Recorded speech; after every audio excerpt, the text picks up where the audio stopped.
This is Trumpworld. Guys, if you don't have your copy of Trumpworld yet, you need to get it, okay? It's filled with commentary written by our brother Bill Jasper, who did an amazing job documenting the rise of the Donald Trump presidency and we the people, the silent majority in America. So make sure you get your copy, okay? It's one of a kind collector's edition. I think it's like 15 bucks. It's a steal. And if you use my promo code, which will be at the bottom of this description, you'll be able to get 25% off. So don't forget to do that. So let's get into what I was going to talk to you about today.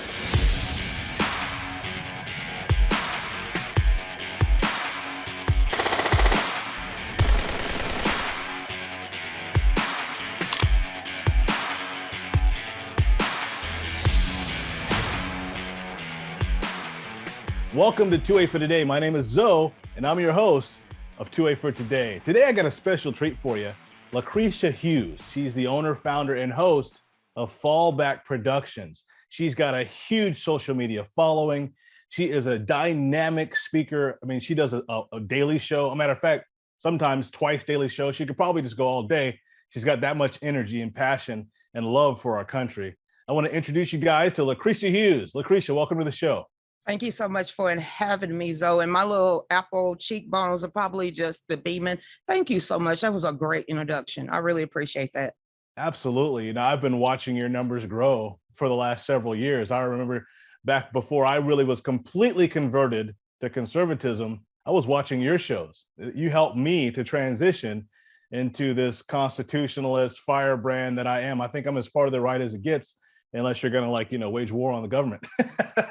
And it's because of this constitutional stance and your influence on my life that I learned what conservatism really looks like if you're Black. You know, that might sound ridiculous, but that's just the way it works. You know, you don't know who you should be like, what your identity is, and you look for people sometimes that look like you and have an understanding, and that was you. So I think that kind of makes a lot of people stand offish because we are who we are. We have our life struggles, we have our messages, we have our whys, and we know what it is. And the way we present ourselves, we might not get in with the upper echelon main cliquage of it all people, but I would rather be with red, yellow, black, and white grassroots people from every walk of life than trying to fit in or be spit, shine, polished to make somebody pat me on the back.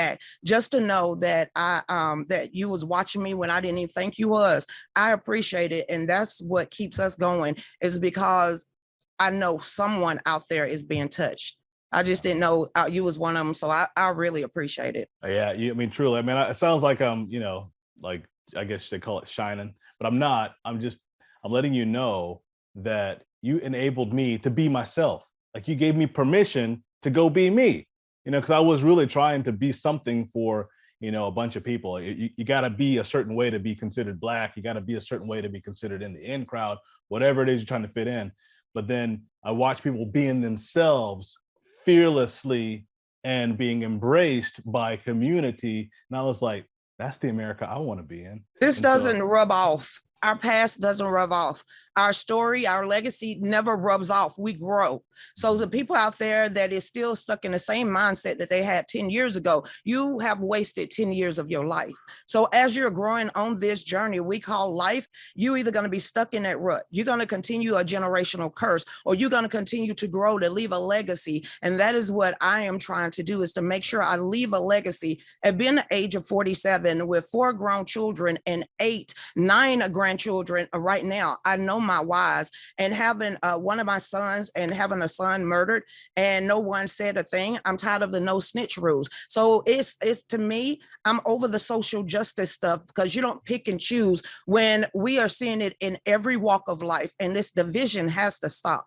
Yeah. Tell me, okay, so I don't want to dig too deep, but you just introduced our listeners to a significant point of your life. You said that your son, what happened?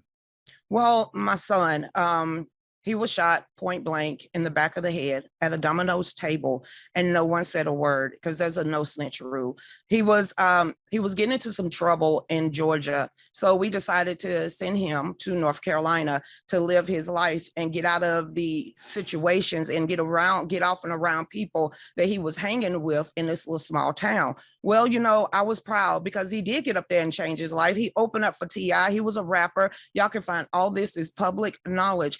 And I did not know that being part of a gang, we do. It was called being jumped in. Well, he decided to jump in a person that was being initiated in a gang. Wrong. So he decided to stop the fight. When the fight stopped, they waited 1 week later to come in to finish a fight. And when he refused to, that is when his life was ended.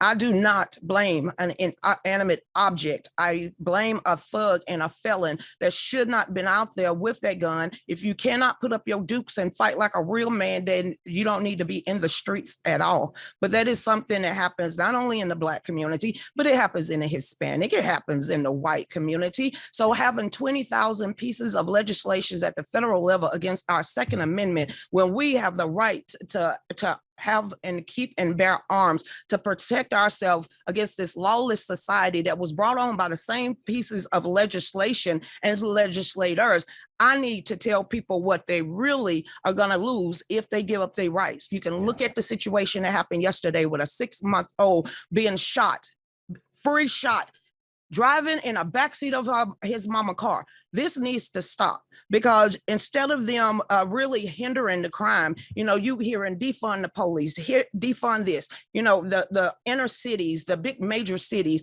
is a free for all. And then they're coming out in suburbia. So one thing they're trying to do is disarm us. And I'm appreciative that the Supreme Court is taking a case up. I am appreciative of our founding fathers that the Democrats and some Republicans want to call aristocrats and racists. No.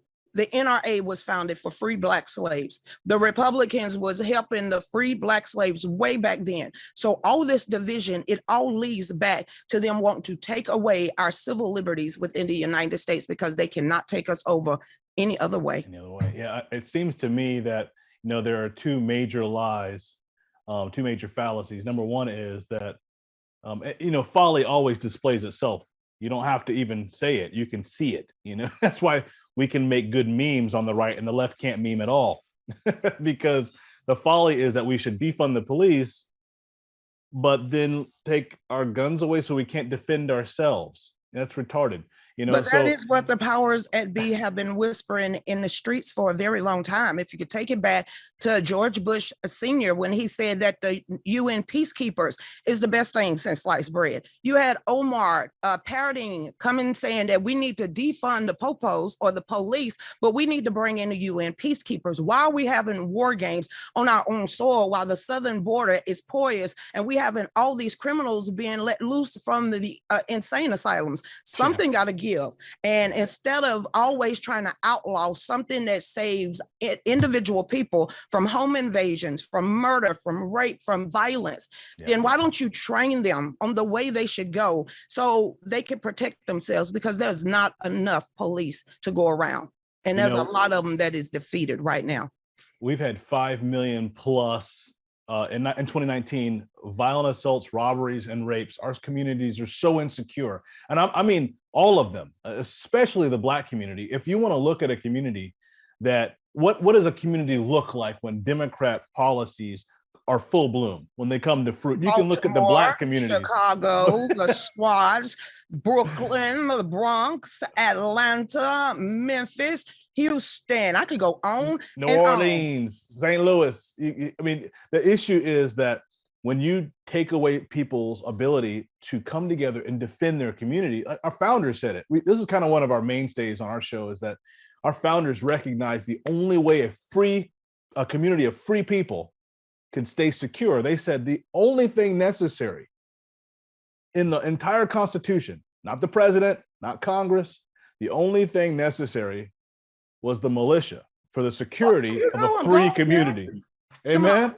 Let's do this. The Second Amendment, a well-regulated militia. There's a comma after that. Okay, that's a comma. Take a breath. being necessary to the security of the free state. One more comma, breathe again.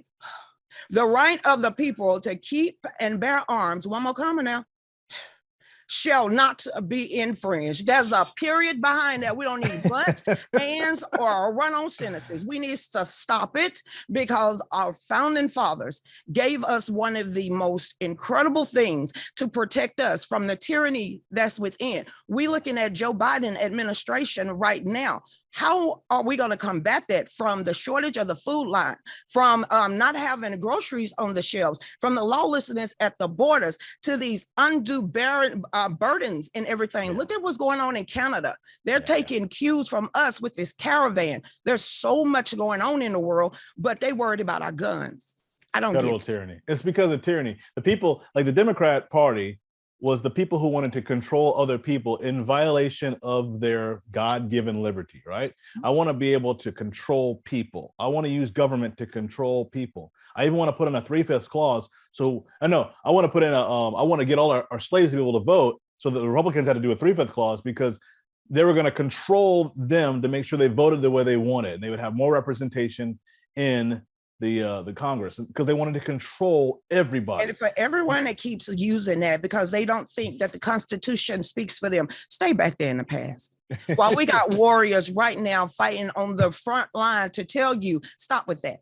Yeah, you can get out there and vote. And stop accepting what the Democrats call you. Stop accepting, especially in the Black community, to them to placate and talk down to you. There are doctors, lawyers, practitioners, everything out there. We don't need a nanny state. We know how to read and write. We know how to get there on time. We know how to use this new fandango thing called technology. And I'm tired of the Democrats constantly trying to bring back Jim Crow law 0.2.5. We need to get out there and have a general conversation with the real people of America and say, hey, we the people told you so. What you tell us? Inflation was going to skyrocket. The stock market is going to go down. We're going to have almost $30 trillion in taxes and in debt. They're going to come for your money. They're going to have a social score. They're going to mandate you. They're going to tell you what to do if they allow you to leave your home. So that is so much why we need number 2. And that's because the Second Amendment protects everything else in America. And we are a sovereign nation and a sovereign state, and we are sovereign citizens. They're just trying to control us. Yes. I mean, that's the whole game plan. All the people who wanted to control people got into the same party. That's what happened. Like the people that we'll share the power and we'll just control everybody. And that's what they did. And so now we got a whole group of people who think that you can actually engineer society to be the way that you want it to be.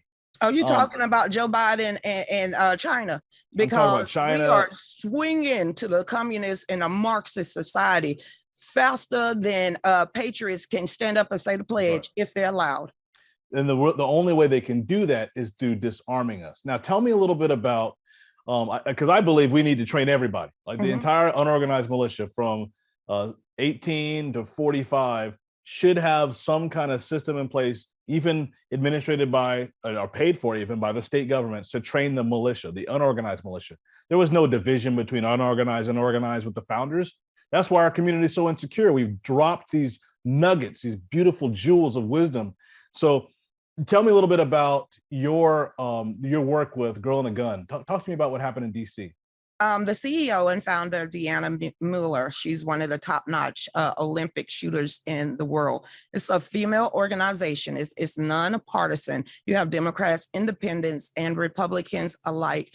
2 women from 2 states get to go to Washington, D.C. to lobby our legislators about advocacy for the Second Amendment and why education instead of legislation is better to help women and help people with their Second Amendment. So we go up there and advocate it. So she chose me because I stand out here and I shout loud, is what she told me, about our Second Amendment and why we need it, and plus my tragedy and my story. So I continue to allow to get my son out there. So 3 weeks now, they was doing a photo shoot for a Girl and a Gun organization. And I was one of the, out of 100, 200 people, women now.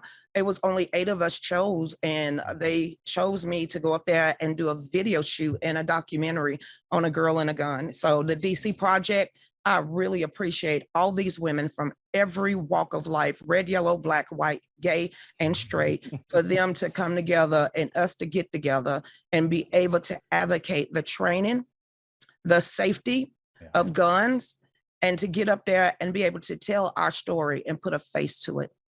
Yeah.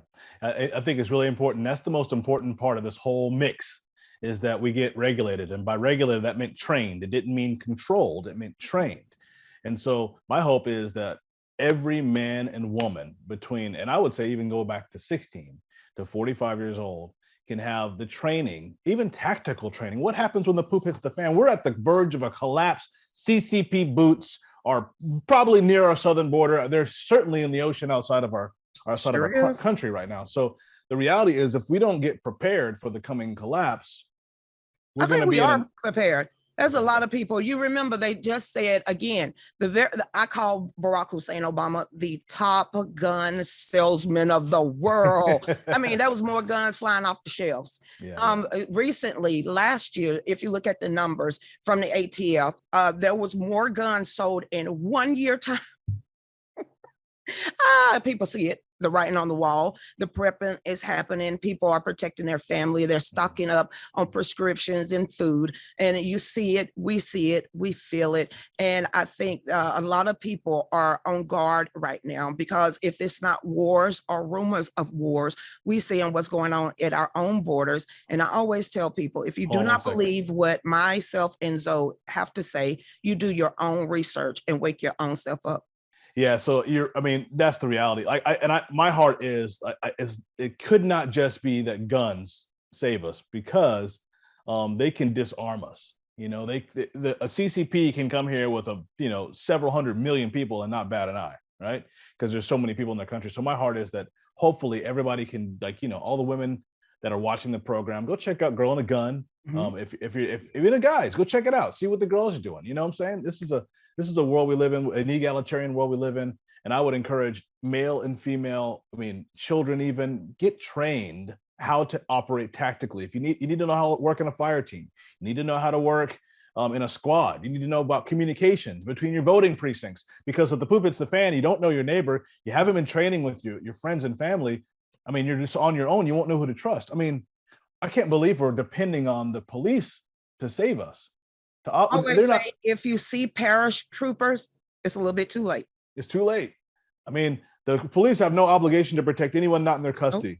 The Supreme Court has said that more than 7 times. So we got to get prepared. And Lucretia, thank you for being on the show today. We're out of time. I could talk with you all day, because it's been a treat just beginning to know you more and to be friends with you, because truly you were part of my growth in the conservative movement. So thank you so much for being on the show today. You're welcome. Thank you so much. Yeah. God bless you guys. Thank you for joining us. This is 2A for Today. Again, my name is Zoe. In the coming weeks and months, we'll be talking to trainers, scholars, all forms of gun right activists and proponents about, the nastiness that's coming down from DC and what we can do to get prepared and shore up our republic and prevent it from being taken by CCP Biden and the Fauci coalition of communists. So anyway, God bless you guys. If you got any questions or comments, just leave them in the comments below, and we'll try to get to them as fast as we can in the coming weeks and months. Thank you for watching 2A for Today.